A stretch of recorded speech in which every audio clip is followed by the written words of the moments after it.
হ্যাঁ দেখো বন্ধুরা, আজ একটা এই সন্ধ্যাবেলা একটা গল্প জুড়ে আমি দিচ্ছি এখনই।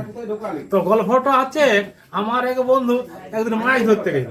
মাছ ধরতে যাবে কি 300 টাকা মানে টিকিট মাত্র, এমন কিছু নয়, কিন্তু চারটা কিন্তু নিয়ে যেতে ভুলে গেছে। সালা বঁড়শি এরকম করে ঘুরাতে ঘুরাতে গিয়ে চার নাই, তখন সালা বেঁকে আস্তে আস্তে দেখে যে একটা সাপ একটা পোকা ধরে রাস্তা বের আছে।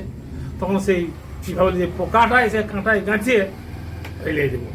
তখন আমার মনের মধ্যে ওর বিবেক বাঁধলো, সালা আমি নাই মাছ খাবো, আর এই একজনের মুখের হাতটা নিয়ে যে আমি মাছ খাবো। তো সেই মাছ ধরতে নিয়ে গেলাম ট্রেনের সাথে, মানে রাম তো ছিলই, বুঝতে পারছি না। সেই রামটা আবার ওই সাপের মুখে এক ফোঁটা দিয়ে দিলাম। তারপরে সাপ লড়ে লড়ে মানে বকবক খুশি হয়ে চলে গেল। তারপরে কিছুক্ষণ পরে দেখছি সেই বড়শিটা এইভাবে ধরে আছি, ঠিকঠাই ধরে আছি, টুবুক টুবুক করছে। তারপরে আবার লুঙ্গি পরা ছিল, বুঝতে পারছে, সেই লুঙ্গিটা আছে দেখছি টান মারছে, আমি এই কিসের। তারপরে দেখছি সালা সেই সাপ। আমি তো ভয় করেছিলাম। তারপর সাপ আবার বলছে ভয়ের কোনো কারণেই নেই, আমাকে আর মোটা দে, আমি 3টা পোকা ধরে আনেছি, কত মাছ ধরবি ধর।